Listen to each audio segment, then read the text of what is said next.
Hello everyone. आइए जानते हैं रानी दिद्दा से जुड़ी कुछ और महत्वपूर्ण बातें। रानी दिद्दा का जन्म लोहार वंश में हुआ। वह बचपन से ही अपंग थीं। उनके अपंग होने के कारण उनके माता पिता ने उनको त्याग दिया था।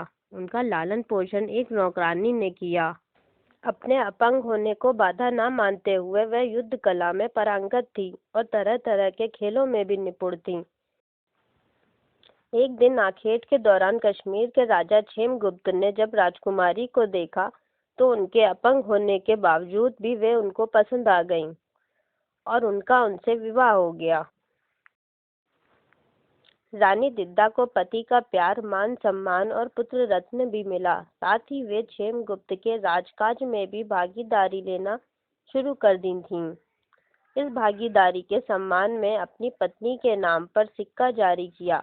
वो ऐसे पहले राजा थे जो अपनी पत्नी के नाम से जाने गए। एक दिन आखेट के दौरान क्षेमगुप्त की मौत हो गई। उस समय पति के मर जाने पर पत्नी को सती होना पड़ता था, किंतु रानी दिद्दा ने ऐसा नहीं किया। उन्होंने अपने नन्हे राजकुमार का पालन पोषण, शिक्षा दीक्षा की और जिम्मेदारी निभाई। साथ ही राज्य को सुरक्षित करने का भी प्रण लिया।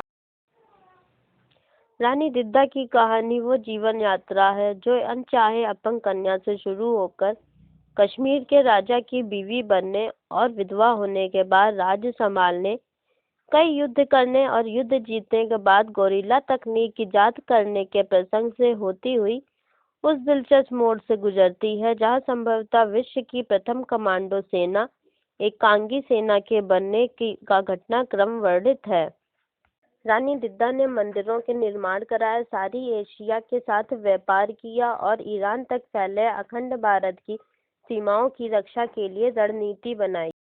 इस सब के बीच उस खूंखार महमूद गजनबी का भी जिक्र आता है, जिसके हिंदुस्तान में प्रवेश करने के बाद जो विध्वंस हुआ उसका एक अपना इतिहास है। सोमनाथ का मंदिर लूटने वाले और कई शहरों को तहस नहस करने वाले गजनबी को दिद्दा ने अपनी रणनीति से एक बार नहीं बल्कि दो बार भारत में घुसने से रोका और युद्ध में हरा। के बाद उसने अपना रास्ता बदला और गुजरात के रास्ते भारत में प्रवेश किया। सच पूछिए तो रानी दिद्दा की कहानी आज के ज़माने में महत्वपूर्ण हो जाती है, जब बहुत सी महिलाएं अपने संघर्षों पर भरी यात्रा के बाद सत्ता और ऊंचे ऊंचे पदों पर न सिर्फ बैठ रही हैं बल्कि अपनी काबिलियत से दुनिया को चौंका रही हैं, बिल्कुल वैसे ही जैसे 1200 साल पहले रानी दिद्दा ने किया था। धन्यवाद।